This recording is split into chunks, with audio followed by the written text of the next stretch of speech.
Tenemos ahí a Romanos. Seguimos nuestro estudio en esta preciosa carta del apóstol Pablo a los Romanos. Y hoy nos corresponde abordar la sección que va desde el versículo 12 al 21 del capítulo 5. Por lo tanto, Romanos 5, versos 12 al 21. Escuchemos con atención lo que Dios dice en su palabra que es infalible, inerrante y suficiente.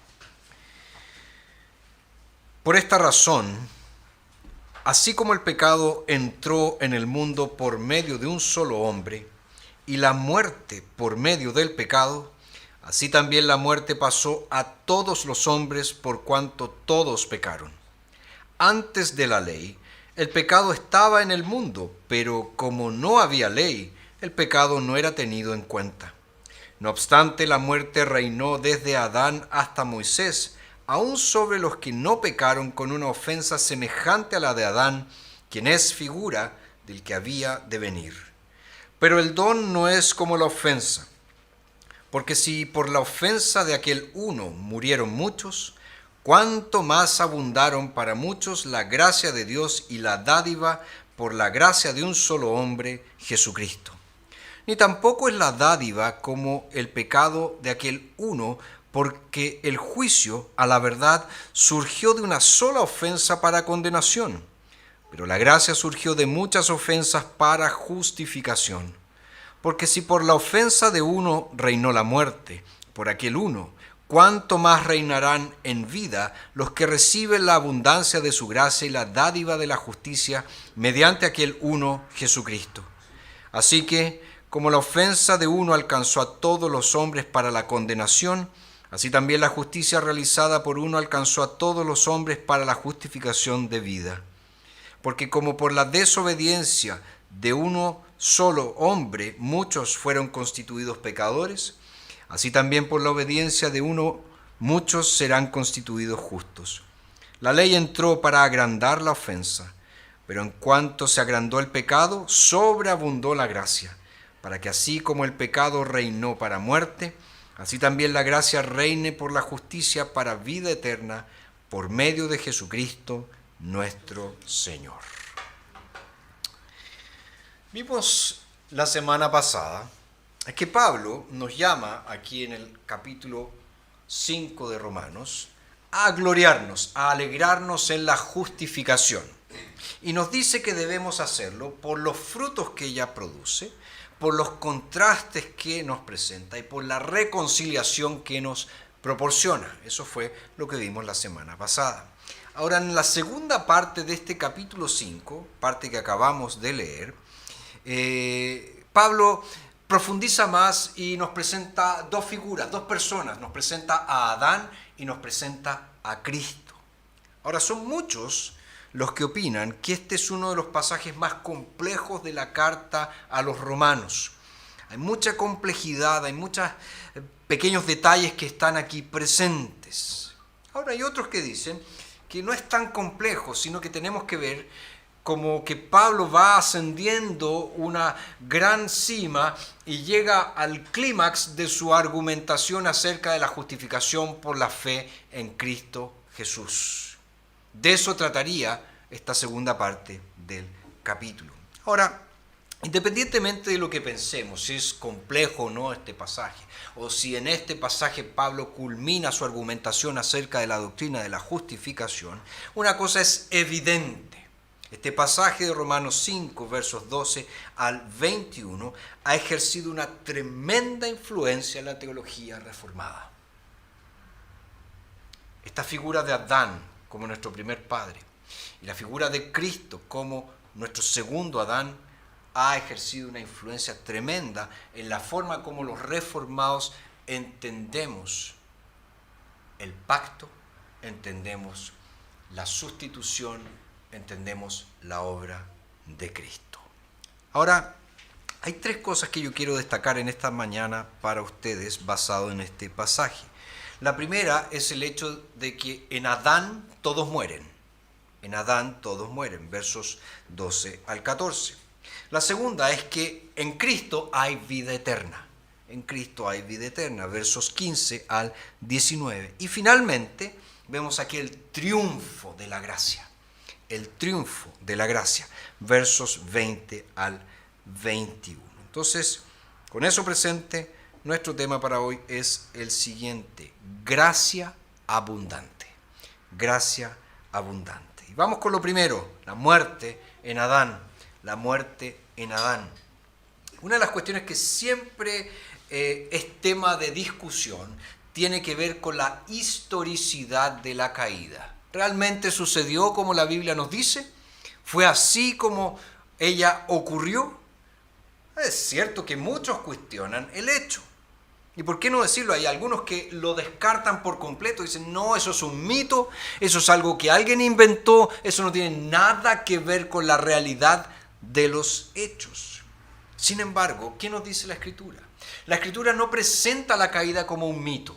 La Escritura no presenta la caída como un cuento, como algo que se inventó para explicar alguna otra cosa. No, la Escritura nos dice que la caída fue una realidad, fue un hecho histórico bien documentado, un hecho histórico fehacientemente documentado, tal como nosotros lo leemos en Génesis capítulo 3.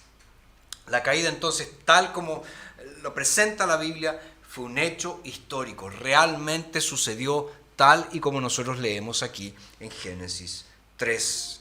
Ahora, esta caída, tal como lo presenta la Biblia, tal como también lo presenta la experiencia, es el mayor desastre en la historia de la humanidad. No hay tragedia en la historia humana que se compare a la caída. Es a partir de la caída que nosotros podemos entender por qué el mundo está como está, por qué las cosas están patas para arriba, como se dice coloquialmente. ¿Por qué está así? Bueno, fíjense que Pablo comienza esta sección diciendo en el verso 12, por esta razón, así como el pecado entró en el mundo por medio de un solo hombre. Esa es la historia que nosotros tenemos en Génesis capítulo 3. Nuestro padre, Adán, cabeza federal, representante de la humanidad, sucumbió ante la tentación, quiso ser igual a Dios, no cumplió la palabra de Dios, quebrantó el pacto con Dios. Y como consecuencia de su desobediencia, el pecado entonces entró en la buena creación de Dios. Pero Pablo dice que como consecuencia del pecado entró también la muerte, dice, y la muerte por medio del pecado. Fíjense, la muerte entonces es el lado oscuro del pecado. Donde hay pecado, hay muerte. Los dos van juntos. Y es muy importante que nosotros entendamos eso. La muerte no es natural. La muerte es lo más antinatural que existe. Y yo sé que hay algunos, por ejemplo en teología los pelagianos, y en las ciencias naturales, los naturalistas, que intentan convencernos de que la muerte es parte de la existencia, es parte de lo que significa vivir. Pero la Biblia no dice eso. La Biblia dice que la muerte es una intrusa, que la muerte no forma parte del diseño original de Dios. Además, Pablo dice, así también la muerte pasó a todos los hombres por cuanto todos pecaron.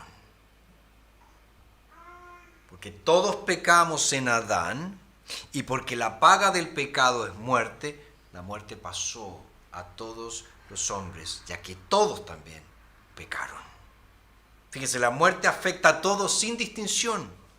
La muerte pone sus fríos dedos sobre todo tipo de personas, sobre ricos y pobres, sobre cultos e incultos, sobre amos y siervos, sobre grandes y pequeños, sobre jóvenes y viejos, sobre religiosos y ateos, sobre todos.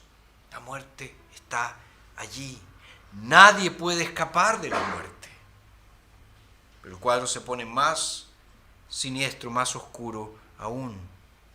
Pablo también menciona aquí las consecuencias de la caída. Nos dice que este pecado trajo consigo el dominio de la muerte. Verso 13. Antes de la ley, el pecado estaba en el mundo, pero como no había ley, el pecado no era tenido en cuenta.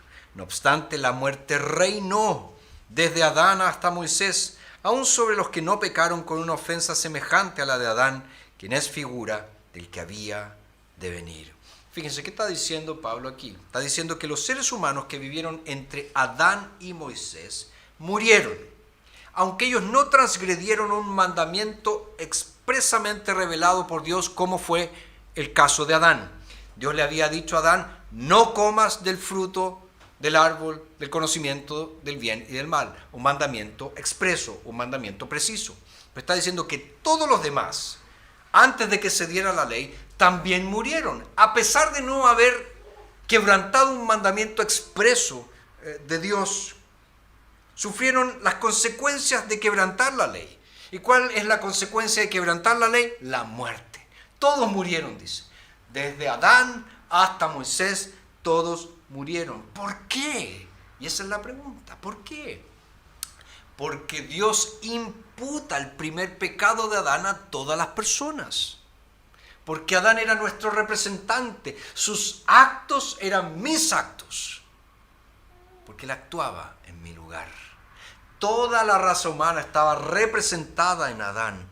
Por lo tanto, Dios imputa el pecado de Adán a todos los hombres. Dios castiga a todas las personas como si desobedecieran a su ley revelada, aunque ciertamente no la hayan incumplido de la manera en que lo hizo Adán.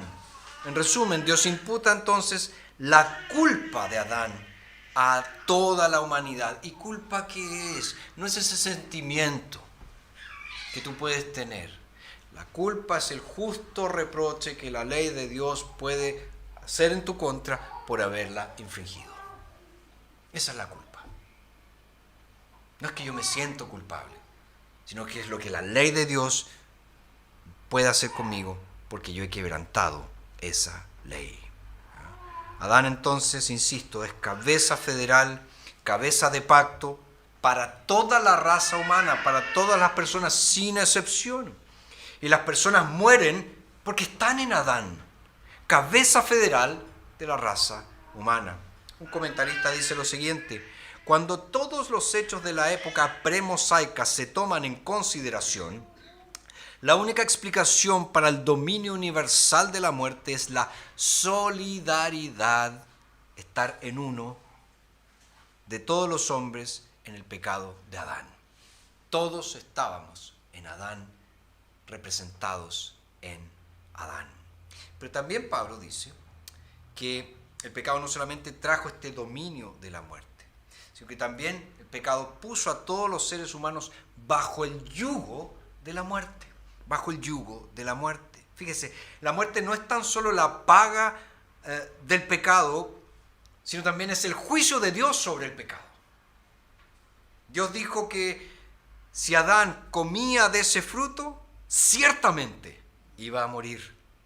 La muerte entonces es la justa retribución divina por causa de la transgresión deliberada de Adán al mandamiento del Señor. Y el argumento de Pablo aquí entonces sigue siendo válido hoy. Toda la raza humana, debido a esta solidaridad con Adán, se encuentra bajo la ruina del pecado y bajo la muerte. Todos nosotros pecamos en Adán.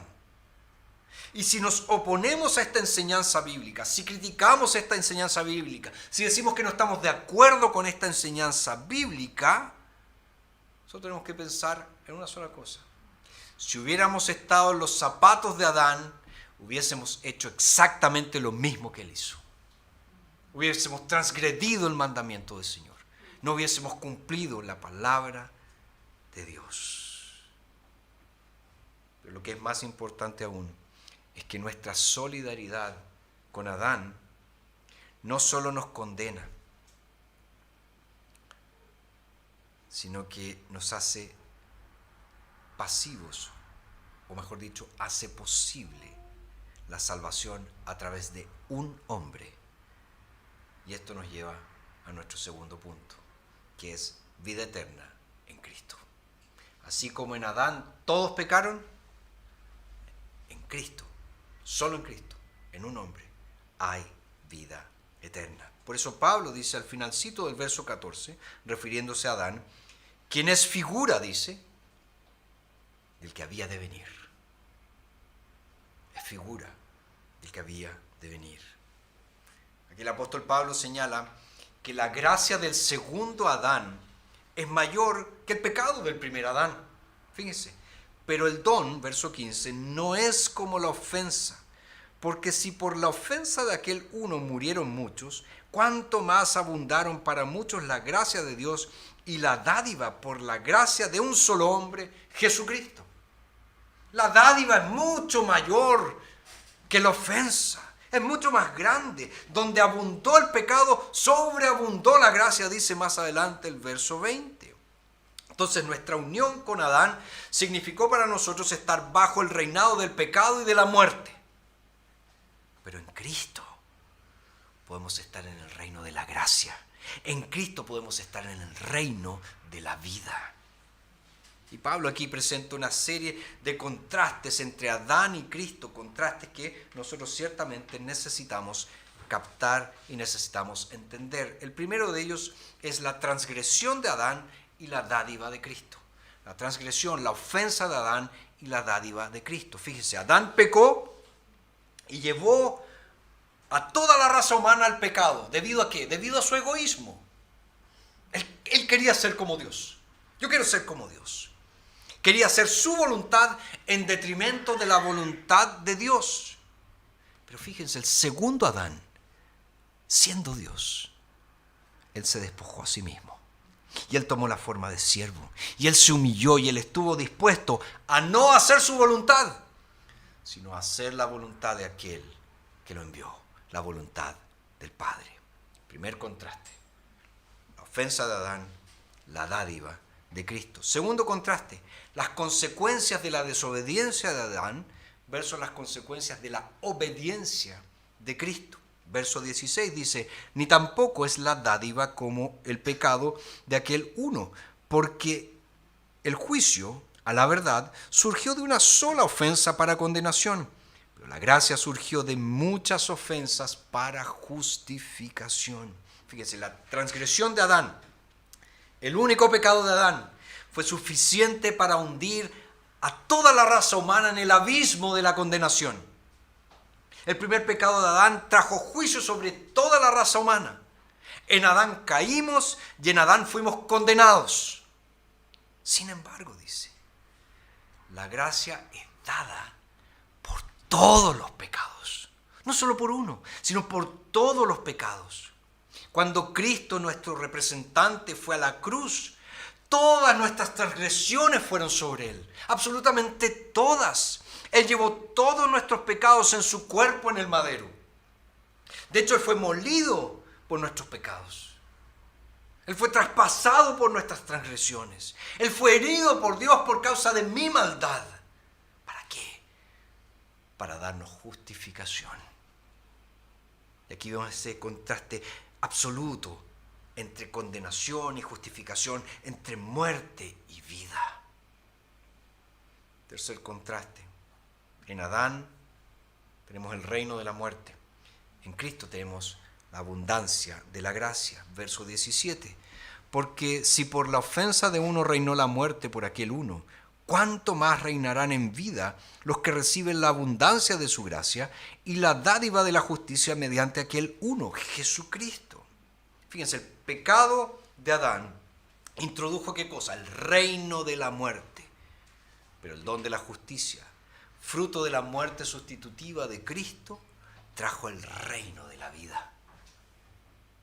El pecado de Adán generó muerte.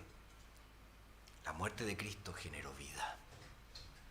Los resultados son completamente diferentes, son completamente opuestos. Y en este sentido, Adán es un antitipo de Cristo. Es un antitipo de Cristo.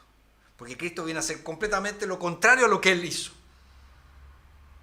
Ahora el apóstol enfatiza que en el caso de los creyentes, el reino de la muerte no es simplemente reemplazado por el reino de la vida, sino por un reinado tan indescriptiblemente glorioso que ellos participan en ese reino, son reyes y reinas. John Stott dice lo siguiente: anteriormente la muerte era nuestro rey y nosotros éramos esclavos sometidos a su tiranía. Por lo que Cristo hizo por nosotros no es simplemente cambiar el reino de la muerte por el reino mucho más agradable de la vida, dejándonos de todos modos en la posición de súbditos. Cristo nos libera del dominio de la muerte tan radicalmente que nos permite intercambiar lugares con ella y dominarla, o sea, reinar en vida. Nos convertimos en reyes, compartiendo el reinado de Cristo, incluso con la muerte bajo nuestros pies en la actualidad, esa muerte que un día futuro será destruida. No solamente reinamos, sino que la muerte misma está bajo nuestros pies. Y un último contraste que presenta Pablo aquí es la ofensa de Adán versus la obediencia de Cristo. Verso 18. Así que como la ofensa de uno alcanzó a todos los hombres para la condenación, así también la justicia realizada por uno alcanzó a todos los hombres para justificación de vida. Porque como por la desobediencia de uno solo hombre muchos fueron constituidos pecadores, así también por la obediencia de uno muchos serán constituidos justos. Fíjense, la desobediencia de Adán hizo a todos los hombres pecadores, pero la obediencia de Cristo constituyó justos a los creyentes. Y es indudable que fue en la cruz de Cristo y en el derramamiento de la preciosa sangre de Cristo Jesús que esta obediencia alcanzó su clímax. Pero esta obediencia comprende la totalidad de la voluntad del Padre cumplida en Cristo. No solo un pedazo, no solo una parte, toda la voluntad del Padre cumplida en Cristo. Debido a que estábamos en Adán, todos somos pecadores.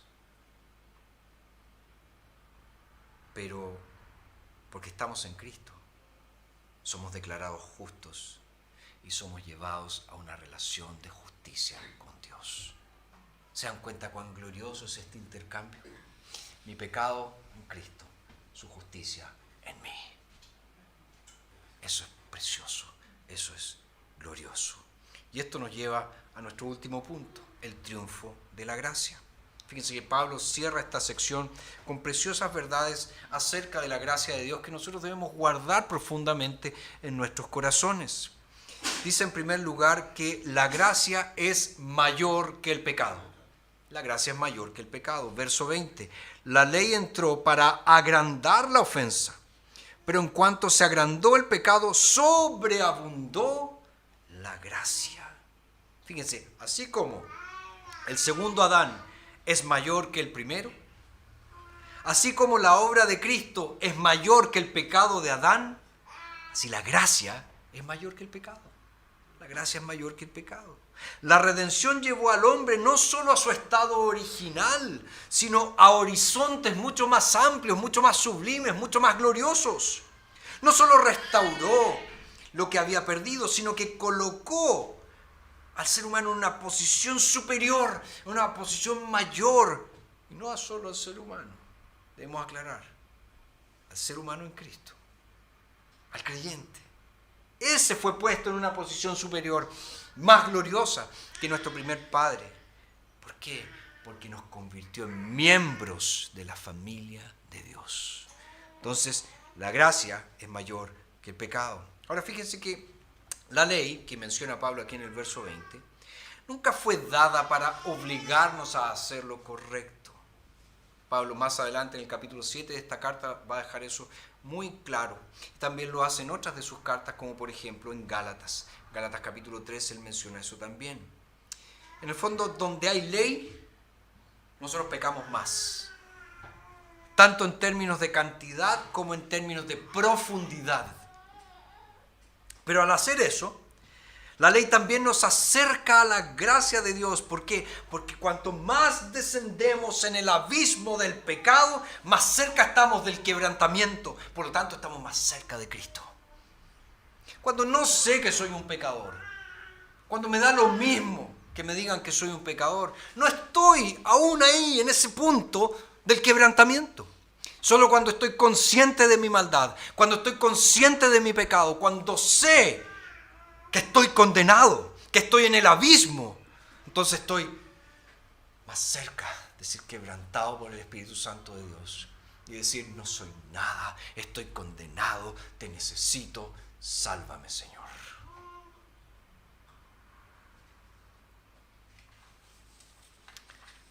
Pablo habla aquí en el verso 20 que la gracia sobreabundó. ¿A qué apunta eso? Apunta a una gracia infinita, a una gracia desbordante, una gracia que no conoce límites. La gracia siempre, siempre es más abundante que el pecado. De hecho, el famoso predicador Charles Spurgeon, él tiene un sermón sobre este texto titulado Gracia abundante sobre pecado abundante. La gracia siempre es mayor que el pecado. Entonces, en primer lugar, la gracia es mayor que el pecado. Pero también Pablo dice aquí que la gracia destrona el reinado del pecado y de la muerte. Verso 21. ¿Para qué? Así como el pecado reinó para muerte, así también la gracia reine por la justicia para vida eterna por medio de Jesucristo, nuestro Señor. Fíjense, el triunfo de la gracia descrito en el verso 20. No es el final, no es el final. Su objetivo era destronar este reino usurpador del pecado y sustituirlo con el reino de la gracia. Y el reinado de la gracia mediante la justicia de Cristo entonces destrona el reinado del pecado mediante la muerte. Y estos dos reinos no pueden coexistir. Se excluyen mutuamente. El reino de la gracia no puede subsistir con el reino del pecado y de la muerte. Por el reino de la gracia nosotros somos salvos de la culpa del pecado, la justificación, del poder del pecado en la santificación y de la presencia del pecado finalmente en la glorificación. Todo eso ¿por qué? Por el reino de la gracia. La gracia reina cuando la justicia imputada a nosotros, esta justicia de Cristo que es imputada a nosotros, fomenta una justicia personal. Pero no solo eso, fomenta también una justicia comunitaria, la justicia del cuerpo de Cristo. Por ejemplo, la gracia reina cuando un hombre le habla con ternura a su mujer, cuando su mujer lo ha criticado de manera injusta. Ahí la gracia reina. En vez de responder mal, le responde con gracia. La gracia reina cuando una madre abraza a su hijo angustiado porque llegó del colegio después de haber tenido una pelea con un compañero. La gracia reina cuando una iglesia se une para ayudar a alguno de sus miembros que está en una necesidad financiera. La gracia reina cuando nosotros buscamos la santidad, sin la cual nadie verá a Dios. Pablo también dice aquí algo más. Él dice que la gracia no solo anula la sentencia de muerte, la gracia concede vida eterna. Verso 21, para que así como el pecado reinó para muerte, así también la gracia reine por la justicia para vida eterna. El reinado de la muerte produce muerte, ya lo hemos visto. Pero el reino de la gracia ofrece vida eterna por medio de Cristo Jesús, nuestro Señor. La gracia entonces abre las puertas de la vida eterna para los pecadores. El Señor Jesús recibe en el palacio de la gracia a los condenados y muertos y les concede el don de la vida eterna. Ahora fíjense la frase final del verso 21. Por medio de Jesucristo, nuestro Señor. Por medio de Jesucristo, nuestro Señor. Esta frase, Pablo la usa 3 veces en este capítulo. Al principio, cuando dice, justificados pues por la fe, tenemos paz para con Dios por medio de nuestro Señor Jesucristo. Luego en el verso 11, y no solo esto, sino que nos gloriamos en Dios por medio de nuestro Señor Jesucristo. Nos gloriamos en Dios por medio de nuestro Señor Jesucristo. Y aquí al final, por medio de Jesucristo, nuestro Señor. Fíjense, eso que nos muestra que la gracia de Dios en Cristo cohesiona todo esto que Pablo ha dicho. Y esto demuestra una vez más que la gracia triunfa. Que la gracia triunfa. Ya para estar concluyendo, de este capítulo nosotros podemos extraer varias aplicaciones que son muy relevantes para nosotros. En primer lugar, todos los seres humanos, absolutamente todos, son descendientes de Adán y están bajo pecado y bajo la justa condenación de Dios. La caída de Adán convirtió a todos sus descendientes en rebeldes. Están en contra de Dios, pero también los dispuso a una conducta pecaminosa. Son todos pecadores. Y por ser pecadores pecan. No es al revés. Yo porque soy un pecador peco. No porque peco soy un pecador. Fíjense, cada uno de nosotros quiere ser rey, ¿no es verdad? O reina. Usurpando el lugar que solo le corresponde a Dios. Y este egocentrismo es tanto el pecado de Adán como el pecado nuestro. Porque a sabiendas, ¿verdad? Es decir, libre y voluntariamente, nosotros usurpamos el lugar de Dios. Y por más que de vez en cuando resolvamos no hacerlo, demostramos siempre que no estamos dispuestos a renunciar al cetro. Yo quiero ser el rey de mi vida. Yo quiero ser el amo y señor de mi vida. Entonces, en última instancia, ese yo no está dispuesto a bajar del trono. No está dispuesto a poner a Dios en el lugar que le corresponde. Sabemos que los pecados particulares varían de persona en persona. Pero esos pecados particulares que varían surgen de este gran pecado. Cuando enfrentemos a Dios como juez, no va a ser posible culpar a Adán o a nuestros padres inmediatos o a nuestras circunstancias por nuestros pecados. El único camino hacia la justicia, el único camino hacia la vida eterna es estar en Cristo por la gracia de Dios. En segundo lugar, si bien las circunstancias precisas que provocó que Pablo escribiera esta parte de su carta a los romanos, recordemos que él está escribiendo a una iglesia en particular, a la iglesia en Roma. Hay circunstancias particulares, eso pasó hace ya mucho tiempo. Fíjense, lo que Pablo dice aquí respecto a la ley tiene consecuencias continuas. ¿A qué me refiero? Esa apelación a la ley, o a la observancia, mejor dicho, de la ley, como forma de asegurar una sentencia favorable de parte de Dios, no se limita a estos judíos romanos que objetaron a la enseñanza de Pablo basada en la gracia. Dentro de lo que se denomina cristiandad, las iglesias no reformadas continúan enseñando ¿qué cosa? Deberes religiosos, buenas obras, junto a la fe, va a hacer que Dios te acepte. Si tú haces esto y crees, Dios te va a aceptar.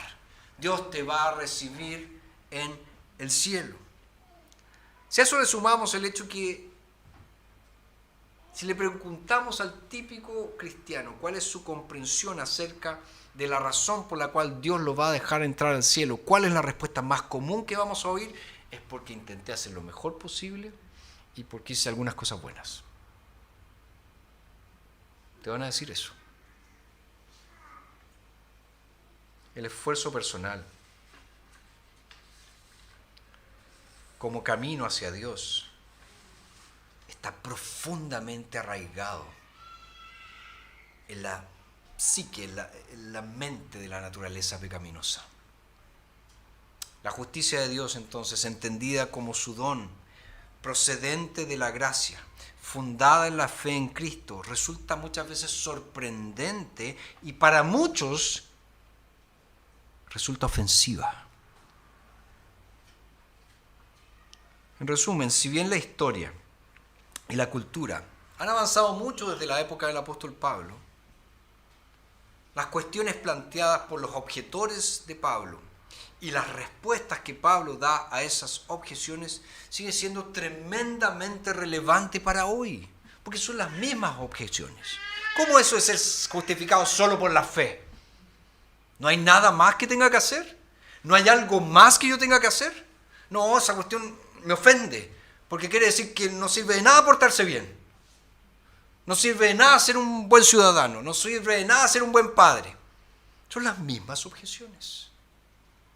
Tercera cosa, la exposición que Pablo hace aquí respecto de la solidaridad, de nuestra conexión con Adán, descarta la visión humanista de un Pelagio. Pelagio fue un monje británico, ¿verdad?, que él en el fondo decía que todos los seres humanos nacen como una pizarra en blanco, ni inclinados para el bien, ni inclinados para el mal. Y el ser humano peca por imitación, porque ve a otros hacer el mal, entonces él hace el mal. ¿No pensamos eso varias veces? ¿Por qué tu hijito, que es tan lindo, tan bonito, llegó diciendo una grosería? Ah, es que lo aprendió en el colegio. No, son los compañeros. No, mi hijo no es así. No, en la iglesia hay niños malos que le enseñan cosas malas a mi hijo. Los hijos del pastor son los malos, entonces le enseñan cosas malas a mi hijo, porque mi hijo es súper bueno, siempre se ha portado bien.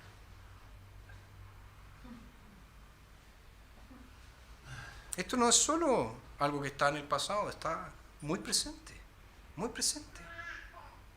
Tenemos que entender que bíblicamente somos pecadores. Y porque somos pecadores, ese chiquitito o esa chiquitita que tú ves, que encuentras tan lindo en tu casita, es un pecador. Y peca porque es pecador. Cuarto, existe también una negación, no solo a nivel personal, sino a nivel social, de la pecaminosidad humana, y eso trae consecuencias nefastas. Basta que nosotros prendamos la radio, veamos las noticias, ¿verdad?, para darnos cuenta que el pecado es real y el pecado es omnipresente, está en todas partes de la creación, en todos los lugares. Y el hecho de que nosotros necesitemos rejas en las propiedades, cerraduras en nuestras puertas, sistemas de alarma y otras tantas cosas, nos dice algo sobre la naturaleza humana, ¿verdad? ¿Por qué nos tenemos que proteger tanto de otros? Fíjense que el humanismo posterior a la Ilustración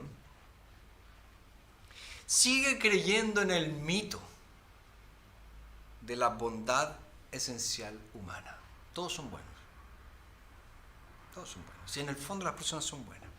Este delincuente, este asesino, estos del cartel de no sé dónde, en el fondo son buenos. Son buenos. Lo que pasa es que la sociedad los ha corrompido, es el medio, les faltó educación. Son buenos. Es un mito. Es un mito. Ciertamente nosotros podemos afirmar que por el hecho de haber sido creados por Dios, hay aún nobleza humana. Eso es lo que conocemos como la gracia común, la gracia general de Dios. Hay. Pero si tú basas una terapia de psicología o vas a terapia y tu terapeuta, él está basado en el supuesto de que tú en realidad eres bueno, no vas a avanzar nada. Si tú como padre, al educar a tus hijos, tú como madre, al educar a tus hijos, no te basas en el hecho de que son pecadores, tampoco vas a avanzar nada. Yo sé que estas son verdades profundas y que necesitamos recibir con la reverencia que corresponde. Pero no olvidemos que en Cristo Jesús, la gracia de Dios triunfa. En Cristo Jesús hay gracia abundante. Oremos.